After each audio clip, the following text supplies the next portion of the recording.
selamat siang pemirsa. Kembali lagi bersama saya Natasha Alko di Berita Nasional TV dalam program pelantikan Presiden dan Wakil Presiden Republik Indonesia periode 2024-2029. Tadi kita sudah sama-sama saksikan Pak Prabowo Subianto dan Mas Gibran Rakabuming Raka telah mengucap sumpah yang artinya keduanya telah resmi menjadi Presiden dan Wakil Presiden Republik Indonesia. Dan kita akan membahas acara pada hari ini bersama para tokoh-tokoh yang hadir, dan saat ini saya sudah bersama dengan Dede Yusuf, salah satu anggota DPR RI. Apa kabar hari ini? Bagaimana sih Mas rasanya? Apakah cukup excited menyambut hari ini? Sangat excited sekali karena pertama tentu proses ini 10 tahun lah kita ke periode Pak Jokowi 10 tahun kita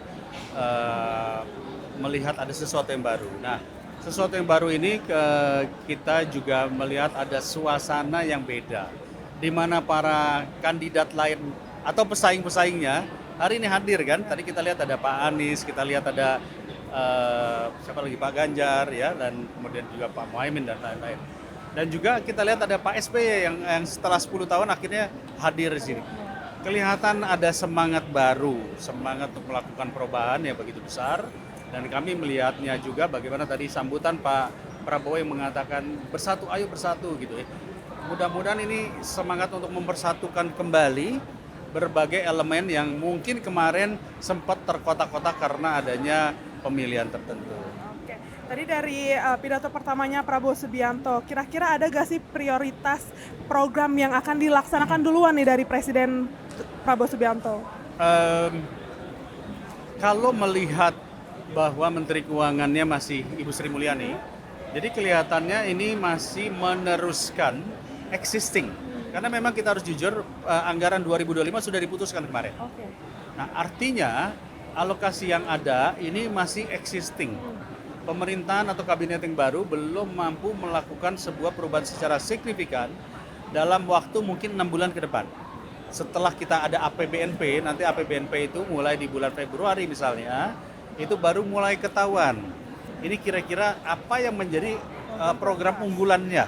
Tadi beliau, Pak Prabowo sudah menyampaikan seperti swasembada pangan, swasembada energi, lalu berpihak kepada rakyat, lapangan kerja. Saya pikir mungkin ini nanti akan merujuk kepada kekuatan ekonomi kita dari sektor-sektor bukan hanya tambang, tetapi ada sektor pertanian, ternakan, energi terbarukan, dan lain-lain. Sebagai anggota DPR nih, kira-kira ada harapan kebijakan tertentu yang dikeluarkan oleh Presiden dan Mas Gibran? Ya tentunya saya sendiri juga sering membuat satu tesis tersendiri lah. Ketika berbicara bonus demografi. Bonus demografi ini peluangnya mulai terbuka, dan bahkan mungkin 20 tahun kita hanya punya window time, setelah itu nggak ada lagi. Oke. Ya. Nah, adik-adik kita, anak-anak Gen Alpha dan Gen Z ini membutuhkan ruang, waktu untuk berproses dan berkembang. Dan itu bisa didapat satu melalui pendidikan. Yang kedua, memberikan lebih banyak peluang bagi adik-adik kita ini untuk bisa melakukan aktivitas-aktivitas, kemudian mengeksplorasi kreativitasnya mereka, sehingga tidak terjebak kepada katakanlah hal-hal yang negatif yang selama ini kita sudah mulai melihat ya. Nah, artinya menjadi sangat penting bagi pemerintahan Prabowo dan Mas Gibran ini untuk melihat segmen anak-anak muda ini harus benar-benar mendapatkan atensi yang khusus ya. Jangan sampai akhirnya anak-anak muda ini menjadi pengangguran, let's say, atau mungkin terjun kepada hal-hal yang kurang baik, terlibat pinjol dan lain-lain. Menurut saya ini juga menjadi isu yang penting, karena kekuatan Indonesia adalah dari jumlah penduduknya, 280 juta penduduk itu tadi. Oke. Berarti bagaimana cara menyukseskan dan bagaimana sepenting apa sih kira-kira Gen Z dan Gen Alpha nih nantinya dalam program-programnya Prabowo Subianto? Menurut saya mestinya harus menjadi sesuatu yang penting, yang signifikan, karena kita bisa melihat Pak Prabowo saat ini memberi ruang banyak pada anak-anak muda, generasi muda. Ya, kawan-kawan saya, Raffi Ahmad, Giring, semua diberi ruang saat ini. Artinya apa? Ekonomi kreatif juga akan menjadi satu segmen yang perlu diperhatikan ke depan ya. Ekonomi digital, terus kemudian hilirisasi dan lain-lain. Ini juga sebuah signal bahwa orang-orang yang hadir nanti di sana adalah harus orang-orang yang profesional, bukannya sekedar asal duduk ya, tetapi harus mampu memberikan gagasan-gagasan yang baik. Nah, ini saya punya optimisme lah terkait hal ini. Oke. Menurut Pak Dede, kira-kira tantangan terbesar itu yang akan dihadapi oleh pemerintah ke depannya itu apa sih Pak? Pertama adalah resesi ekonomi ini juga kemungkinan akan terjadi karena kita melihat di Timur Tengah sudah mulai terjadi perang terbuka, ya. Dan ketika terjadi perang terbuka maka dunia akan terbelah. Ada yang pro ke sini, ada yang pro ke sana. Dan pada saat itu juga pasti secara perekonomian akan terjadi hambatan-hambatan. Apakah itu dari sisi logistiknya, ekspor impornya, minyak dan lain-lain. Ini akan berdampak kepada ekonomi yang ada di Indonesia. Karena kita pun juga sebagian besar masih ketergantungan terhadap impor bahan-bahan yang ada dari luar. Termasuk juga ekspor kita juga bergantung di sana. Nah, persaingan ekonomi antara kita sebut saja negara Tiongkok dengan Amerika pun juga semakin kuat, semakin kencang. Oleh sebab itu, harus ada langkah yang jitu dari pemerintahan saat ini untuk mendorong pertumbuhan ekonomi dengan menggunakan mungkin lebih dari 50% adalah kekuatan ekonomi lokal.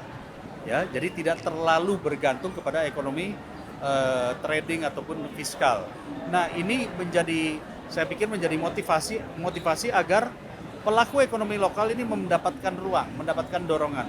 Mestinya akses permodalan terhadap pelaku-pelaku ekonomi startup dan pelaku ekonomi kecil itu harus dimudahkan. Karena mereka lah yang menyumbang pajak terbesar juga. Itu yang pertama. Yang kedua, tentunya kita melihat tantangan di depan ini adalah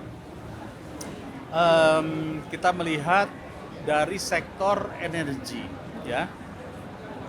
Kalau dengan kondisi yang terjadi saat ini, maka negara-negara lain akan mengupayakan energi buat dirinya sendiri. Nah, kita harus punya kemandirian energi. Nah, kemandirian energi kita selain tambang, ya, selain juga gas, kita punya yang energi terbarukan. Apakah itu disebut dengan angin, air, kelapa sawit, ataupun juga biodiesel dan lain-lain. Ini juga menjadi tantangan karena negara kita bisa bergerak apabila punya energi. Oke. Kira-kira strategi apa nih Pak untuk mempertahankan ekonomi yang stabil di pemerintahan selanjutnya?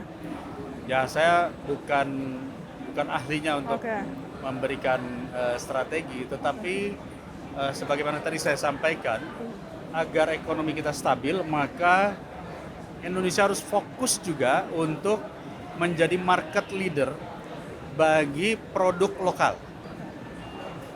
Gimana caranya agar negara mengembalikan kembali produk-produk lokal ini menjadi tuan rumah di negerinya sendiri. Ya, satu contoh saja, batik. Batik ini sudah tergerus oleh yang namanya tekstil dari luar.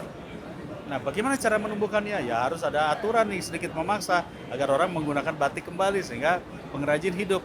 Demikian juga kuliner kita, demikian juga produk-produk kita yang lain yang memang sebetulnya adalah karya anak Indonesia itu sendiri.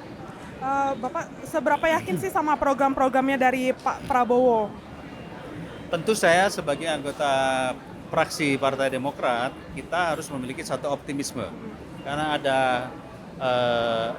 4 kader-kader kita yang ditempatkan sebagai pembantu presiden di kabinet, di mana kita yakin bahwa beliau membutuhkan Partai Demokrat dan kami harus mendukungnya dalam berbagai hal, berbagai bentuk agar rencana niat besar ini terkawal dengan baik. Bukan berarti kita tidak boleh mengkritik, kita pun tetap harus melakukan kritik, tapi kritik itu harus konteksnya membangun. Gitu. Terakhir, kira-kira ada harapannya gak sih untuk pemerintah ke depannya?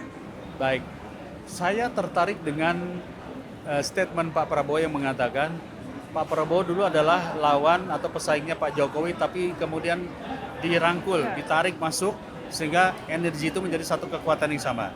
Dan Pak Prabowo tadi juga mengatakan, ayo bersatu. Ini juga sebuah tawaran kepada, katakanlah orang-orang yang mungkin saat ini bukan bagian daripada pemilih Pak Prabowo Gibran, untuk bersatu. Karena ada satu konsep, ketika negaramu memanggil, maka kita tidak boleh berpikir secara individu, kelompok, atau partai, tapi kita harus berbicara secara negara. Artinya kita bekerja bersama-sama untuk negara, untuk kekuatan bangsa Indonesia, di mana kita juga dilihat oleh negara-negara tetangga lainnya. Kita lihat tadi luar biasa sekali banyak kepala negara yang hadir artinya kepala negara yang hadir juga mengharapkan Indonesia mau kemana nih, mau dibawa kemana nih, sehingga membutuhkan koordinasi. Nah, ini peran penting menurut saya Pak Prabowo sangat kuat sekali di dalam melakukan hubungan bilateral atau multilateral dengan negara-negara lain. Karena Indonesia tidak bisa hidup sendirian tanpa ada supporting dari negara-negara lain juga. Oke, jadi intinya semoga Pak Prabowo dan Mas Gibran bisa menjalankan program-programnya secara pasti dan berhasil ya Pak ya. Oke, setuju, kita dukung. Oke, terima kasih telah menyempatkan waktunya Natasha. untuk berbincang-bincang pada pelantikan pada hari ini ya Pak ya. Terima kasih. Pemirsa Berita Nasional TV, kita masih akan berbincang dengan para tokoh lainnya.